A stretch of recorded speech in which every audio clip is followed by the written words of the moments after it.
सदगुरु कबीर की एक पंक्ति है,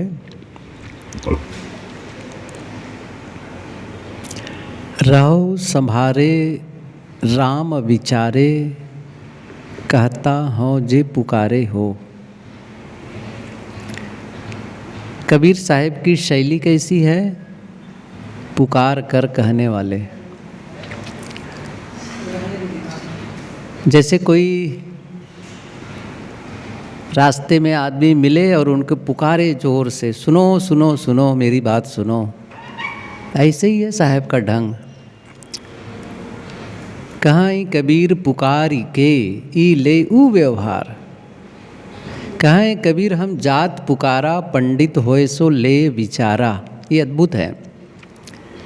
पुकारने का काम, कहने का काम लोगों के बीच में होता है और लोगों की मन स्थिति देख कर कही जाती है। लोगों की जो समस्याएं हैं उन्हें देख कर के साहब कहते हैं। तो गोस्वामी तुलसीदास जी भी सत्य कहते हैं। उन्होंने क्या कहा है? सत्य कहो लिख कागद कोरे। सत्य कह रहा हूँ कोरे कागज पे लिख कर। और सभी कबीर साहब जी कहते हैं कि कबीरा खड़ा बाज़ार में मांगे सबकी खैर। वो बाज़ार में पुकारते हैं, कमरे में बैठ करके कोरे कागज़ पे लिखते नहीं हैं। इतना अंतर है। इस पंक्ति में क्या कहते हैं? रहो संभारे राम विचारे, कहता हूँ जे पुकारे हो। मैं पुकार कर कह रहा हूँ, दो काम करो। एक तो अपने आप को संभाल करके रखो। रहु संभारे साफ है, कोई भी समझ सकता है उनका संदेश। और राम विचारे, राम का विचार करो। रहु संभारे राम विचारे, कहता हूँ जे पुकारे हो। ये बातें दो लगती हैं। राम का विचार का मतलब है राम का भजन, ये मान लो। क्योंकि इसको थोड़ा बहुत लंबे समय तक व्याख्या करूं तो अच्छा नहीं है, लेकिन एक यदि उसको मैं थोड़े में कहूं तो यही है, राम का भजन करो और अपने आप को संभाल करके रखो। तो एक काम तो अपने आप को संभालना और दूसरा काम है राम का भजन करना। सच क्या है? ये दोनों एक ही काम है, अलग अलग नहीं है। जो अपने आप को संभालता है, समझ लो वह राम का भजन करता है। राम का भजन करने का मतलब अव्यवस्थित जीवन जीना नहीं होता है। चाहे आप किसी भगवान की उपासना करते हो या सद्गुरु की उपासना करते हो, सरल शब्दों में कहूँ तो यदि आप धर्म के पथ पर चलते हैं तो आपके जीवन में वह दिखाई देना चाहिए। हमारे जीवन में वह दिखाई दे जो हम चाहते हैं। केवल शब्दों से नहीं, जीवन से। और उस समय नहीं जब कोई धर्म का काम कर रहा हो। धर्म का मतलब है कोई कर्मकांड, जैसे कोई मंदिर गया, किसी मूर्ति के सामने पुष्प अर्पण किया, कुछ अगरबत्ती जलाया और कुछ आरती वंदन किया, अभिवादन किया, तो कोई भी देख के कह सकता है ये बड़ा धार्मिक आदमी है। लेकिन वहाँ पर असली परीक्षा नहीं होगी। असली परीक्षा होगी जब बाहर आओगे वहाँ से और जब कार्य क्षेत्र में लोगों के साथ व्यवहार करोगे, तब आपके धर्म का असली परीक्षा होगी। क्योंकि वहाँ तो जाकर के कोई भी विनम्र होगा। अभी आप संत आश्रम में आए हैं तो संत आश्रम में आकर के स्वाभाविक रूप से सरलता हो जाती है, विनम्रता हो जाती है। यदि यहाँ का कोई साधु किसी प्रकार जोर से बोले, कहे भाई साधु है, शांत रहो स्वाभाविक सी बात है, यहाँ आए हैं, तो उसको जवाब न दो, ठीक है भाई कह लें, साधु का कपड़ा पहना है, मर्यादा करेंगे। लेकिन क्या यह विनम्रता, यही सहनशीलता आप अपने परिवार में भी रख पाते हैं? यदि वो है तो वहाँ असली कसौटी है। मैं इसलिए कहता हूँ कि हम किसी पूजा स्थल, धर्म स्थल में जाकर के क्या करते हैं? कमाई तो करते हैं ना। जैसे कोई दुकान में जाए तो क्या करता है? काम ही तो करता है, सौदा करता है, सौदा बेचता है। कोई ऑफिस में जाए तो क्या करता है? काम ही तो करता है। खेत में जाता है तो क्या करता है? काम करता है। कौन सा काम करता है? धनार्जन का, है ना। जब कोई दुकान जाता है धन कमाता है, ऑफिस में जाता है, किसी कंपनी में जाता है धन कमाता है, खेत में जाता है अन्न उपजाता है, कुल मिलाकर के धन ही है वह। लेकिन जब धन कमा के लाता है घर में तो क्या करता है? उस धन को, उस धन का उपयोग करता है। जैसे बच्चे हैं उनके, तो बच्चे कहेंगे लो पैसे स्कूल का फीस जमा कर देना, अच्छा लो पैसे तुम पुस्तक कापी ले लेना। अपनी घरवाली से कहेगा लो पैसा तुम सब्जी ले आना, फल ले आना, अन्न ले आना, पैसा दिए। यदि घर में के सामने कोई भिखारी आ जाए, अच्छा ले तू भी ले 10 रुपया, कमा के आए हैं ना। क्या कर रहा है? कमा के आया है तो बांट रहा है। यदि मैं मंदिर में जाऊं, आश्रम में जाऊं, तो मैंने क्या कमाई है? अपने भीतर पवित्रता, यही तो है ना कमाई वहाँ की। अपने भीतर निर्मलता, अपने भीतर में सद्गुण, ये मैंने कमाया। वहाँ जाने का उद्देश्य क्या केवल फूल चढ़ाना है? यहाँ आने का उद्देश्य केवल ये दीवारों को देखना है? यहाँ आने या कहीं भी पूजा स्थल या धर्म स्थल में जाना है, उसका उद्देश्य क्या है? चित्त की शुद्धि, अंतस की पवित्रता। अब वो जो पवित्रता आपने कमाई है, जब आप लौटें तो बांटें उसको, तभी तो पता चलेगा आपने कमाया है।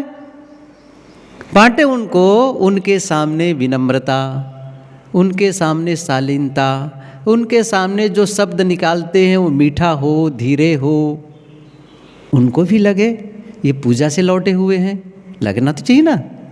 अच्छा, इससे क्या होगा? आपको भी सुकून मिलेगा और सामने वाले को भी।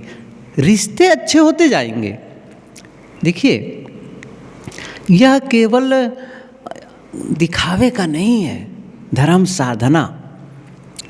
हमारा व्यक्तिगत जीवन अच्छा हो जाता है, हमारा पारिवारिक जीवन अच्छा हो जाता है, रिश्ते मधुर हो जाते हैं, हमारा व्यावसायिक जीवन बढ़िया हो जाता है। व्यवसाय में भी जाएंगे, लोगों से मिलेंगे, क्योंकि हमने पवित्रता की कमाई की है, हमने विनम्रता की कमाई की है। तो फिर क्या करेंगे? ऐसा थोड़ी ही कि हम केवल घर तक रखेंगे, बांटेंगे, लुटाएंगे। बुद्ध और महावीर, कोई भी नाम लो, ये तो बहुत प्रसिद्ध है इसलिए लिया जाता है, सब जानते हैं। बहुत ऐसे लोग हैं प्रारंभ में साधना के लिए एकांत स्थल चले गए, जंगल में कहीं भी, और कई वर्षों तक तप किए। उसके पश्चात क्या हुआ? लौट आए आम पब्लिक में, लोगों के बीच में, और भ्रमण करके जो उसने कमाई की थी ना वहाँ जा कर के, उसको लुटाने लगे। कितना हुआ उसका फल? कितने लोगों को वह एक नई दिशा दे दिए, और आज भी उनके दिशा पर लोग चलने वाले हैं। कबीर हो, स्वामी दयानंद हो, नानक हो, नाम कितने लिए जाएं। आज भी जो सैकड़ों साल पहले जन्मे, कार्य किए और चल दिए, आज भी उनको प्रेरणा स्रोत मानते हैं, उस रास्ते पर चलना चाहते हैं, क्योंकि उन्होंने कमाई की थी। तो मैं ये कह रहा था कि साहेब की ये पंक्ति याद करो, रहो संभारे राम विचारे, कहता हो जे पुकारे हो। साहेब कहते हैं अपने आप को संभाल कर रखो। कैसे संभाल करके रखो? क्या संभाल करके रखोगे? क्या संभाल करके रखोगे कि अब मैं बूढ़ा नहीं होने वाला हूँ? किसको संभालोगे? मेरे बाल अब नहीं पकने वाले हैं, संभालोगे? किसको संभालना है? सही है ना? जवानी को संभाल पाए, बचपने को संभाल पाए, बुढ़ापे को संभाल पाएंगे, शरीर को संभाल पाएंगे? नहीं संभाल सकते हैं। अपने को संभालो, अपने रहो संभारे। साहब कहते हैं अपने को संभारो का मतलब है अपने मन इंद्रियों को संभालो। सोचते कैसे हो, बोलते कैसे हो, करते कैसे हो, इसी को संभालना सीख जाओ, बस जीवन बदल जाता है इसी से। यदि कोई आदमी अपने विचारों पर ध्यान दे, मेरे मन में कैसे कैसे विचार आते हैं, और यदि उसने निश्चय किया है मेरे मन में मैले और गंदे विचार नहीं आने चाहिए, यदि आए, देखो आना असंभव नहीं है। क्यों असंभव नहीं है? पता नहीं कितने जन्म जन्म के कचड़े तो भरे हुए हैं, और वो कब उभर जाए, और उसके लिए निमित्त भी है बाहर, और वो दिखा बस भीतर के कचड़ा बाहर निकलने लगा। अच्छा निकला तो क्या करेंगे? उसी कचड़े में पड़े रहें? आप रास्ते में कहीं जाने के लिए निकले, बढ़िया बन ठन करके, बढ़िया कपड़ा पहन करके, ठीक है कि नहीं है? अब रास्ते में गए तो एक गाड़ी बाजू में आई और जिससे पानी कीचड़ था, और जैसे चली खाट से पूरा पानी और कीचड़ यहाँ आ गया। अब क्या करेंगे आप? सफा नहीं करेंगे? रहने दो, कीचड़ है तो है। क्या करेंगे? कीचड़ आया तो साफ भी कर लो। क्या साफ करने के साधन नहीं है? है, साफ करने के साधन भी तो है। ऐसे ही यदि मन में वो कचरा आ ही गया किसी कारण से, तो क्या करना है? हटाना है, सफा करना है। अच्छा ये कब होगा? जब ध्यान दोगे। ध्यान नहीं दोगे, आ रहा है, पता ही नहीं चल रहा है, बस उसी में बहे चले जा रहे हैं। कुछ भी सोचें, अकेले बैठे हैं। कई बार कहता हूँ अनावश्यक विचार मन में आते हैं, बैठे हैं चुपचाप, सड़क की याद आ गई, गाय की याद आ गई, पेड़ पौधे की याद आ गई, कचड़े की याद आ गई, कुछ भी। अच्छा इसकी क्या ज़रूरत है? सोचे हैं कभी? फालतू की बातें। ध्यान नहीं देने पर काम का चिंतन, द्वेष का चिंतन, ईर्ष्या का भाव जग सकता है। बैठे हैं, किसी की याद, किसी युवक है तो युवती की याद आ गई, युवती है तो युवक की याद आ गई, और बस उसी की याद करके उनके रूप का, सौंदर्य का, अंगों के बारे में सोच रहा है। धीरे धीरे मन विकारी हो जाएगा। ध्यान दो इसको। इसी को कहते हैं कुचिंतन। मन विकृत होने लग जाता है और फिर उस गलत काम को करने की संभावना बढ़ जाती है। आप ये मत सोचे कि आ रहा है तो क्या फ़र्क पड़ेगा। फ़र्क पड़ता है, यही तो फ़र्क डालता है जीवन में। कल्पना करिए आप और हम बैठे हैं चुपचाप, सब लोग अपने अपने कक्षा, अपनी अपनी जगह बैठे हैं, शांत बैठे हैं, सत्संग सुन रहे हैं, कुछ भी कर रहे हैं, कोई बात नहीं। अलग बैठे, अलग बैठने के बाद क्या हुआ? मन में एक हत्या के विचार आने लग गया, हिंसा के विचार आने लग गए। 1 घंटे तक हिंसा का विचार जगा, चलता रहा, ऐसा है वैसा करना, वो करना, उनको ऐसे तकलीफ देना, बस वो सोचे चले जा रहा है। आप जानते हैं क्या होता है, क्या होगा इससे? 1 घंटे के पहले जो आपके अंदर में स्थिति थी, इस 1 घंटे तक हिंसा के विचार आने से आपके जीवन में हिंसा करने की संभावना बढ़ जाएगी। पहले नहीं थी उतनी संभावना, अब चूंकि आपने मन में घंटे भर तक उसको जिया है, तो हो सकता है आपके जीवन में प्रकट हो, इसकी संभावना बढ़ जाएगी। और ध्यान दिए, जैसे आया हटाओ कचड़ा, साफ कर दो। साहब ने ये बात कही है कि माया के बारे में संतो, कबीर साहब ने माया की यही परिभाषा कही है, संतो आवे जाए सो माया। ये माया क्या है? माया है जो हमें छले, जिससे हम ठगा जाएं। सहज बात ये है। कबीर साहब जी ने कहा है कि माया माया सब कहे, माया लखे न कोय, जो मन से न उतरे माया कहिए सोए, जो चित्त पर चढ़ा रहे उसी पर बार बार आया करे, वही तो माया है। परेशान कर रहा है, क्या बताऊं, ये सब ऐसी हटाओ, लेकिन फिर भी वो चढ़ा हुआ है। साहब ने क्या कहा उसके लिए, कहाँ कबीर सुनो हो संतो, ज्यों आवे त्यों फेरी हो। माया से बचने का तरीका क्या है? ज्यों आए त्यों फेरी हो। जैसे घर आपके मेहमान कोई आए और आपने कहा आप लौट जाइए, अब वो लौट गया। फिर आया, आपने कहा जाइए आप। ऐसे 2 4 6 बार कहेंगे तो क्या वो लौट के आएगा? ऐसे ही कोई ऐसा विचार आया, आपने कहा नहीं, चला गया। अच्छा, उसके बाद फिर आया, नहीं, तो फिर क्या होगा? ये तो मेरा सम्मान ही नहीं करता है। जब उसका आप दाना पानी देने लगते हैं, स्वागत में लग जाते हैं, ये बढ़िया जगह है आने की, बस आने लगता है। ऐसे ही विचारों की श्रृंखला होती है, विकारों की होती है, आने लगते हैं और मन मिलाने लगता है। हाँ, बात तो सही है, बस चेन शुरू।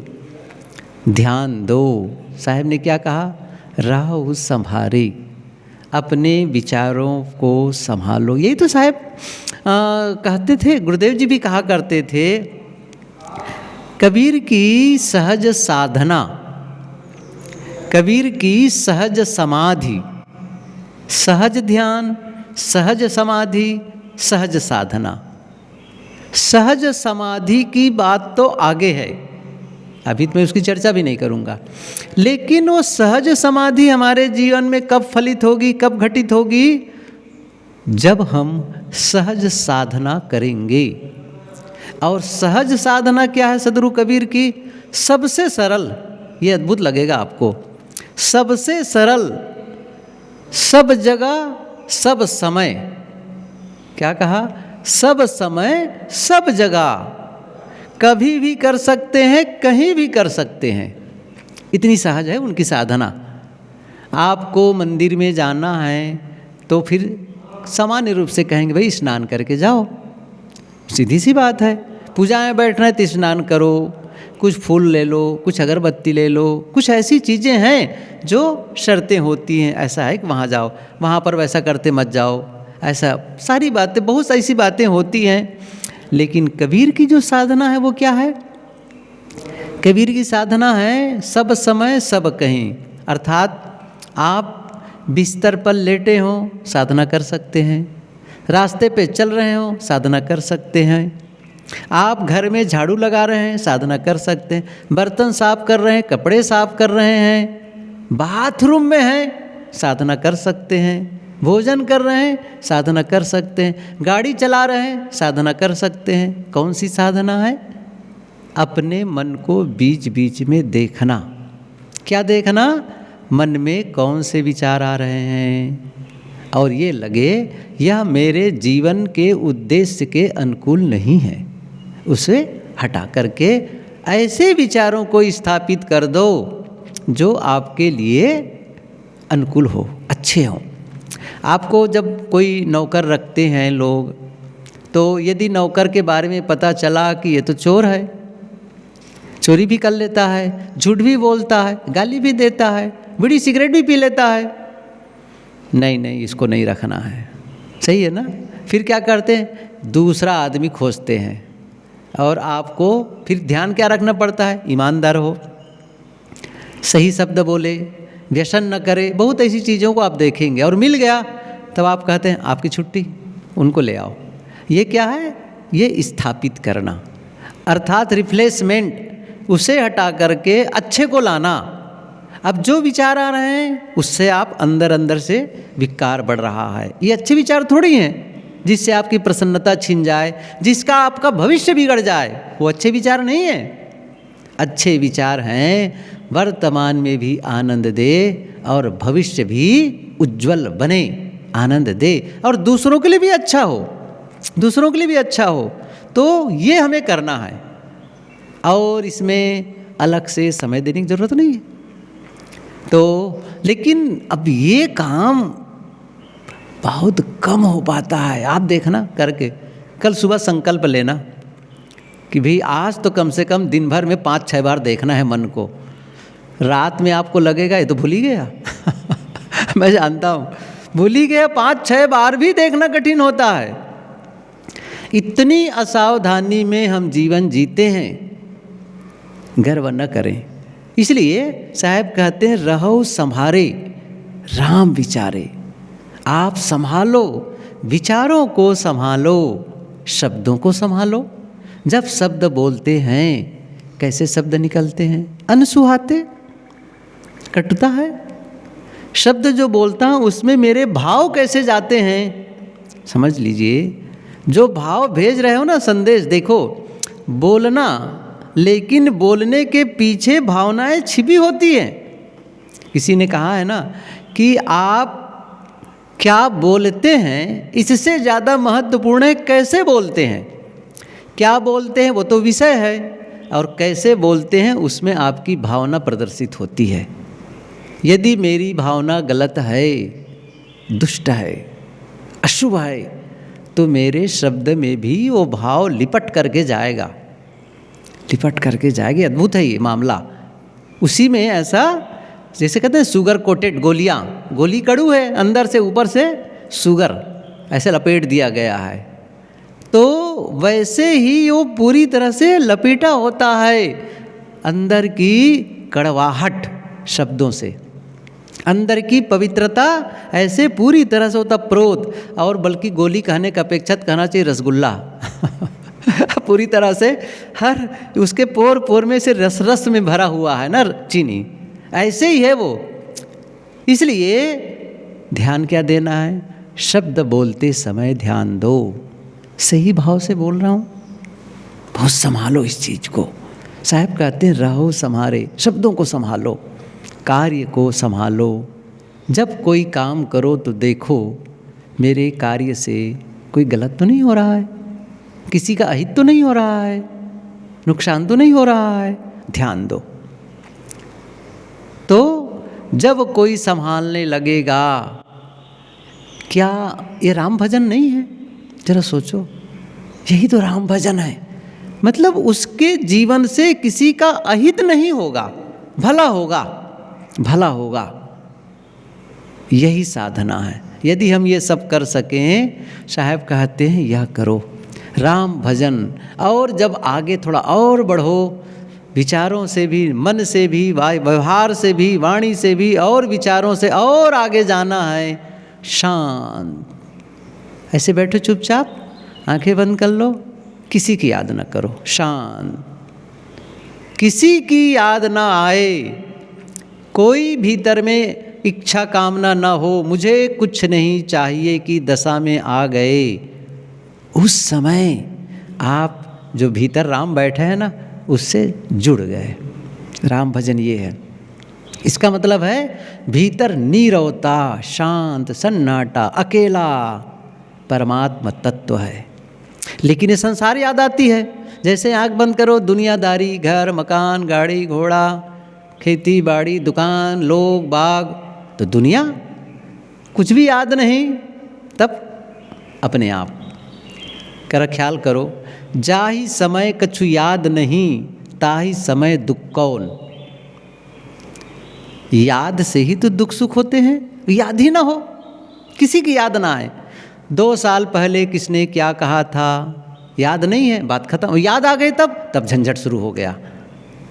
परसों कल क्या होने वाला है, ये है वो है, याद ना आए, और याद नहीं है तब आप शांत हैं। याद आई कि झंझट में पड़े। याद रहित, क्या करें, याद रहित हो जाओ, कोई याद नहीं, न आगे की याद न पीछे की याद, खत्म, दोनों को खत्म कर दो, शांत हो गए। और मन से पहले ही जब बैठो तभी मन से कह दो मैं कुछ नहीं चाहता। अंदर से क्या कहना है, कुछ नहीं चाहता। जैसे बैठेंगे तो कहेंगे अरे अमुक आदमी फ़ोन करना था, आवाज़ आएगी ना भीतर में जैसे आवाज़ आई तो क्या कहना है, फ़ोन करना है, लेकिन 1 घंटे बाद। क्या भीतर वाला क्या बताना है, करना है 1 घंटे बाद, क्योंकि 1 घंटे अभी मुझे कुछ नहीं की दशा में आना है। कोई बहन होगी तो उसके मन में अरे बच्चे के लिए टिफ़िन बनाना है, अरे रुक 1 घंटे बाद सही है ना, 1 घंटे बाद। तो हर चीज़ को क्या करो आगे 1 घंटे बाद, क्योंकि 1 घंटे का मेरा टाइम क्या है, या आधे घंटे, जितना आपने टाइम निर्धारित किया है, आधे घंटे का टाइम क्या है, कुछ नहीं चाहिए, बस। और कहीं आप कुछ मिनट के लिए भी उस दशा में पहुँचे जब आप कुछ नहीं चाहते हैं, शांत, तो आप समझ रहे हो क्या है वो कुछ नहीं चाहना ही सब कुछ है। फिर वो जो कुछ नहीं चाहने की दशा ही सब कुछ का पाना है।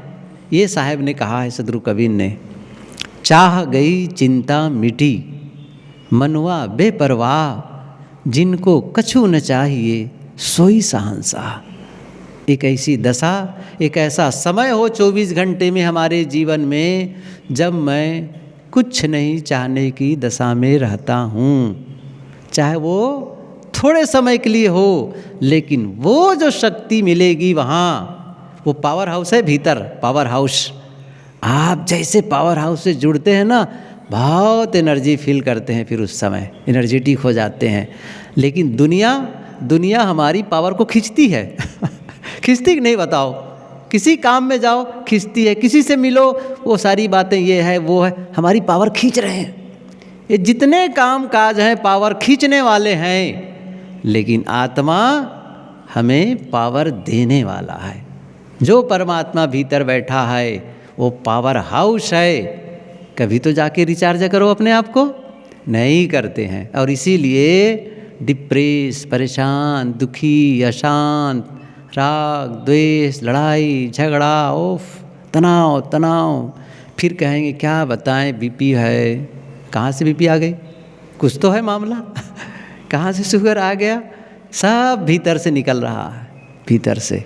इसलिए शांत होने की प्रक्रिया में आओ। साहब कहते हैं, रहो संभारे राम विचारे, कहता हूँ जे पुकारे हो। मैं पुकार करके कह रहा हूँ, अपने आप को संभाल कर रखो और राम का विचार करो कि राम कहीं बाहर नहीं है, सबके दिल में है। हृदय बसे तिहि राम न जाना, दिल माँ खोज दिलहि माँ खोजो, यह गरिमा रामा।